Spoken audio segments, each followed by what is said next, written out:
ಪ್ರಿಯ ವೀಕ್ಷಕರೇ, ಕೊಬ್ಬರಿ ಒಬ್ಬಟ್ಟು ಮಾಡೋ ವಿಧಾನ ಅತಿ ಸುಲಭವಾಗಿ ಮಾಡಬಹುದು. ನೋಡಿ ಹೇಗೆ ಮಾಡುವುದು ಎಂಬುದನ್ನು ಭಾಗ್ಯ ಎನ್ ಪ್ರಸಾದ್ ಯೂಟ್ಯೂಬ್ ಚಾನಲಿಂದ ಅವರು ಹೇಳಿಕೊಡುತ್ತಿದ್ದಾರೆ. ಹೇಳಿಮ್ಮ. ಮೊದಲು ಒಂದು ಲೋಟ ಬೆಣ್ಣೆ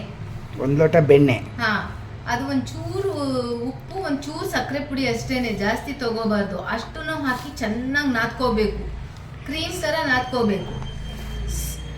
ಆ ಥರ ನಾದ್ಕೊಂಡ್ಮೇಲೆ ಚೆನ್ನಾಗಿ ನಾದ್ಕೊಂಡ್ಮೇಲೆ 4 ಲೋಟ ಚಿರೋಟಿ ರವೆ, 12 ಲೋಟ ಮೈದಾ ಹಿಟ್ಟು ಹಾಕಿ ಚೆನ್ನಾಗಿ ಚಪಾತಿ ಹಿಟ್ಟು ಥರ ಚೆನ್ನಾಗಿ ನಾದ್ಕೊಂಡು ಕಲಿಸ್ಕೋಬೇಕು. ಕಲಿಸ್ಬಿಟ್ಟು ಒಂದು ಈರಾ ಬಟ್ಟೆ ಹಾಕ್ಬಿಟ್ಟು ಮುಚ್ಚಿಟ್ಬಿಡ್ಬೇಕು. ಈರಾ ಬಟ್ಟೆ ಅಂದರೆ ತಣ್ಣಗಿರೋ ಬಟ್ಟೆಯನ್ನು ಹಾಕಿ ಬಟ್ಟೆಯನ್ನು ನೀರಿನಲ್ಲಿ ಅಜ್ಜಿ ಚೆನ್ನಾಗಿ ಹಿಂಡಿ ಅದರ ಮೇಲೆ ಇಡಬೇಕು.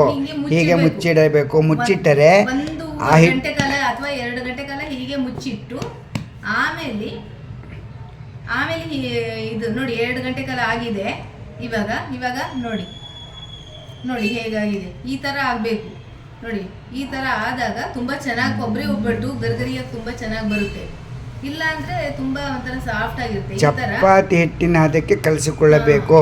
ಹಾಕೊಂಡು ಆಮೇಲೆ ಇದನ್ನ ಅರ್ಧ ಮಾಡಬೇಕು. ಅದನ್ನ ಮುಂದಿನ ಪ್ರೊಸೀಜರ್ ತೋರಿಸ್ತೀನಿ. ತಣ್ಣಗಿರೋ ಬಟ್ಟೆಯನ್ನು ಇದರ ಮೇಲೆ ಹಾಕಿದರೆ ಹಿಟ್ಟು ಒಣಗುವುದಿಲ್ಲ. ಹೌದು, ಒಣಗಬಾರ್ದು. ಹಿಟ್ಟು ಒಣಗಿದರೆ ಒಬ್ಬಟ್ಟು ಚೆನ್ನಾಗಿ ಬರುವುದಿಲ್ಲ. ಆದ್ದರಿಂದ ಆದಷ್ಟು ಬಟ್ಟೆಯನ್ನು ಮುಚ್ಚಿ ಎಷ್ಟು ಬೇಕೋ ಅಷ್ಟು ಹಿಟ್ಟನ್ನು ತೆಗೆದುಕೊಂಡು ಮಾಡಬೇಕು. ಆ ಮಾಡುವುದಕ್ಕೆ ಇಷ್ಟು ಕಲಸಿಕೊಂಡ ಮೇಲೆ ಅದಕ್ಕೆ ಏನೇನು ಬೇಕು ಕ್ರಮವನ್ನು ಅವರು ಹೇಳ್ತಾರೆ ಕೇಳಿ. ಕೊಬ್ಬರಿ ಒಬ್ಬಟ್ಟಿಗೆ ಇದು ಹಿಟ್ಟನ್ನ ಕಲಿಸ್ಕೊಳ್ಳೋದು ಯಾವ ಥರ ಅಂತ ಹೇಳ್ತೀನಿ. ಬೆಣ್ಣೆ ಒಂದು ಅರ್ಧ ಲೋಟ ಬೆಣ್ಣೆ, ಓಕೆ, 4 ಲೋಟ ಮೈದಾ ಹಿಟ್ಟು, 1 ಲೋಟ ಚಿರೋಟಿ ರವೆ, ಅದಕ್ಕೆ ಒಂಚೂರು ಉಪ್ಪು, ಒಂಚೂರು ಸಕ್ಕರೆ ಹಾಕಿ ಸಾಟಿ ತಗೋಬೇಕು. ಹೀಗೆ ಚೆನ್ನಾಗಿ ಉಜ್ಜಿ ಕ್ರೀಮಿನಂತೆ ಮಾಡಿ.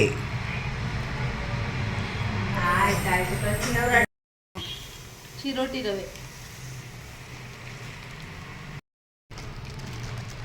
ಮೈದಾ ಹಿಟ್ಟು,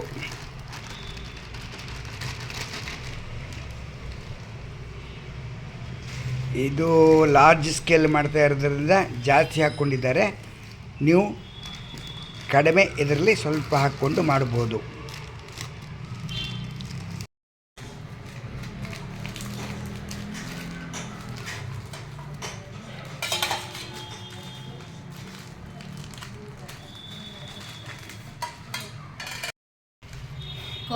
ಪ್ರಿಯ ವೀಕ್ಷಕರೇ, ಕೊಬ್ಬರಿ ಒಬ್ಬಟ್ಟು ಮಾಡೋ ವಿಧಾನ ಅತಿ ಸುಲಭವಾಗಿ ಮಾಡಬಹುದು. ನೋಡಿ ಹೇಗೆ ಮಾಡುವುದು ಎಂಬುದನ್ನು ಭಾಗ್ಯ ಎನ್ ಪ್ರಸಾದ್ ಯೂಟ್ಯೂಬ್ ಚಾನಲಿಂದ ಅವರು ಹೇಳಿಕೊಡುತ್ತಿದ್ದಾರೆ. ಹೇಳಿಮ್ಮ. ಮೊದಲು ಒಂದು ಲೋಟ ಬೆಣ್ಣೆ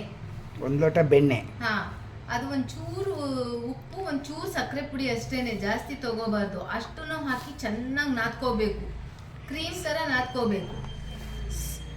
ಆ ಥರ ನಾದ್ಕೊಂಡ್ಮೇಲೆ ಚೆನ್ನಾಗಿ ನಾದ್ಕೊಂಡ್ಮೇಲೆ 4 ಲೋಟ ಚಿರೋಟಿ ರವೆ, 12 ಲೋಟ ಮೈದಾ ಹಿಟ್ಟು ಹಾಕಿ ಚೆನ್ನಾಗಿ ಚಪಾತಿ ಹಿಟ್ಟು ಥರ ಚೆನ್ನಾಗಿ ನಾದ್ಕೊಂಡು ಕಲಿಸ್ಕೋಬೇಕು. ಕಲಿಸ್ಬಿಟ್ಟು ಒಂದು ಈರಾ ಬಟ್ಟೆ ಹಾಕ್ಬಿಟ್ಟು ಮುಚ್ಚಿಟ್ಬಿಡ್ಬೇಕು. ಈರಾ ಬಟ್ಟೆ ಅಂದರೆ ತಣ್ಣಗಿರೋ ಬಟ್ಟೆಯನ್ನು ಹಾಕಿ ಬಟ್ಟೆಯನ್ನು ನೀರಿನಲ್ಲಿ ಅಜ್ಜಿ ಚೆನ್ನಾಗಿ ಹಿಂಡಿ ಅದರ ಮೇಲೆ ಇಡಬೇಕು. ಹೀಗೆ ಮುಚ್ಚಿಡಬೇಕು. ಮುಚ್ಚಿಟ್ಟರೆ 1 ಗಂಟೆ ಕಾಲ ಅಥವಾ 2 ಗಂಟೆ ಕಾಲ ಹೀಗೆ ಮುಚ್ಚಿಟ್ಟು ಆಮೇಲೆ ಇದು ನೋಡಿ 2 ಗಂಟೆ ಕಾಲ ಆಗಿದೆ. ಇವಾಗ ನೋಡಿ ಹೇಗಾಗಿದೆ. ಈ ಥರ ಆಗಬೇಕು. ನೋಡಿ ಈ ಥರ ಆದಾಗ ತುಂಬ ಚೆನ್ನಾಗಿ ಕೊಬ್ಬರಿ ಒಬ್ಬಟ್ಟು ಗರಿಗರಿಯಾಗಿ ತುಂಬ ಚೆನ್ನಾಗಿ ಬರುತ್ತೆ. ಇಲ್ಲ ಅಂದರೆ ತುಂಬ ಒಂಥರ ಸಾಫ್ಟ್ ಆಗಿರುತ್ತೆ. ಈ ಥರ ಚಪಾತಿ ಹಿಟ್ಟಿನ ಅದಕ್ಕೆ ಕಲಸಿಕೊಳ್ಳಬೇಕು. ಹಾಕೊಂಡು ಆಮೇಲೆ ಇದನ್ನ ಅರ್ಧ ಮಾಡಬೇಕು. ಅದನ್ನ ಮುಂದಿನ ಪ್ರೊಸೀಜರ್ ತೋರಿಸ್ತೀನಿ. ತಣ್ಣಗಿರೋ ಬಟ್ಟೆಯನ್ನು ಇದರ ಮೇಲೆ ಹಾಕಿದರೆ ಹಿಟ್ಟು ಒಣಗುವುದಿಲ್ಲ. ಹೌದು, ಒಣಗಬಾರ್ದು. ಹಿಟ್ಟು ಒಣಗಿದರೆ ಒಬ್ಬಟ್ಟು ಚೆನ್ನಾಗಿ ಬರುವುದಿಲ್ಲ. ಆದ್ದರಿಂದ ಆದಷ್ಟು ಬಟ್ಟೆಯನ್ನು ಮುಚ್ಚಿ ಎಷ್ಟು ಬೇಕೋ ಅಷ್ಟು ಹಿಟ್ಟನ್ನು ತೆಗೆದುಕೊಂಡು ಮಾಡಬೇಕು. ಆ ಮಾಡುವುದಕ್ಕೆ ಇಷ್ಟು ಕಲಸಿಕೊಂಡ ಮೇಲೆ ಅದಕ್ಕೆ ಏನೇನು ಬೇಕು ಕ್ರಮವನ್ನು ಅವರು ಹೇಳ್ತಾರೆ ಕೇಳಿ. ಇವಾಗ ಕೊಬ್ಬರಿ ಒಬ್ಬಟ್ಟಿಗೆ ಪೂರ್ಣ ಮಾಡ್ಕೋಬೇಕು, ಅದನ್ನು ಹೇಳ್ತಾ ಇದ್ದೀನಿ. ಅದಕ್ಕೆ 1 ಲೋಟ ಸಕ್ಕರೆಗೆ 1 ಲೋಟ ಕೊಬ್ಬರಿ ಪುಡಿ ಅದನ್ನ ಕೊಬ್ಬರಿನ ಏನು ಮಾಡ್ಕೋಬೇಕು ಯಾವಾಗಲೂ ಅಷ್ಟೇ ಒಣಗೊಬ್ಬರಿ ಒಣ ಕೊಬ್ಬರಿನ ಪುಡಿ ಮಾಡ್ಕೊಂಡ್ಬಿಟ್ಟು ಮಿಕ್ಸಿಲಿ ಪುಡಿ ಮಾಡಿಕೊಂಡು ಹುರಿದಿಟ್ಕೋಬೇಕು. ಹುರಿದು ಇಲ್ಲ ಅಂದ್ರೆ ವಾಸನೆ ಬಂದ್ಬಿಡುತ್ತೆ. Okay okay. 1 ಲೋಟ ಕೊಬ್ಬರಿಗೆ 1 ಲೋಟ ಸಕ್ಕರೆನೇ ಹಾಕಬೇಕು. ಇದಕ್ಕೆ ಒಂದು ಸ್ವಲ್ಪ ಏಲಕ್ಕಿ ಪುಡಿ ಹಾಕಬೇಕು. ಏಲಕ್ಕಿ ಪುಡಿ ಹಾಕಿ ಆಮೇಲೆ ಮುಂದಿನ ಪ್ರೊಸೀಜರ್ ತೋರಿಸ್ತೇವೆ. ಹೀಗೆ ಚಿಕ್ಕ ಚಿಕ್ಕ ಉಂಡೆಯನ್ನು ಮಾಡಿಕೊಳ್ಳಿ. ಹೀಗೆ ನಿಧಾನವಾಗಿ ಪೂರಿ ಅಗಲಕ್ಕೆ ಅರೆದುಕೊಳ್ಳಿ. ಹಿಟ್ಟನ್ನು ಹಾಕಿ ಒಂಚೂರು ಅರೆಯಲು ಸಾಧ್ಯವಿಲ್ಲ ಎಂದರೆ ಸ್ವಲ್ಪ ಹಿಟ್ಟನ್ನು ಚಿಮುಕಿಸಿ ಅರೆಯಿರಿ. ಹೀಗೆ ಮಧ್ಯಕ್ಕೆ ಕೊಬ್ಬರಿಯನ್ನು ಇಟ್ಟುಕೊಳ್ಳಿ. ಸೈಡಿನಿಂದ ನಿಧಾನವಾಗಿ ಪ್ರೆಸ್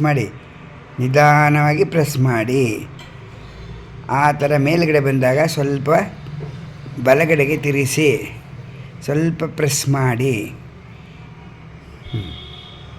ಅನಂತರ ನಿಧಾನವಾಗಿ ಅರೆಯಿರಿ. ಅರ್ಜೆಂಟ್ ಮಾಡಿಕೊಳ್ಳಬೇಡಿ. ಅರ್ಜೆಂಟ್ ಮಾಡಿದರೆ ಕಿತ್ತು ಹೋಗುತ್ತದೆ. ನಿಧಾನವಾಗಿ ಹೀಗೆ ಅರೆದುಕೊಳ್ಳಿ. ಹಚ್ಚಿ ಕಾವಲಿಯನ್ನು ಇಟ್ಟು ಕಾವಲಿಯ ಮೇಲೆ ನಿಧಾನವಾಗಿ ಬೇಯಿಸಿ. ಸಿಮ್ಮಿನಲ್ಲಿ ಬೇಯಿಸಬೇಕು.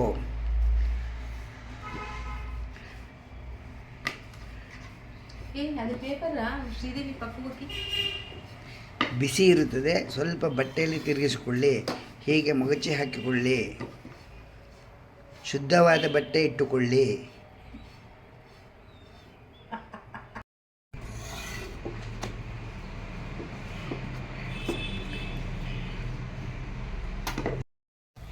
ಇಲ್ಲಿ ಬಟ್ಟೆಯನ್ನು ಒತ್ತುವ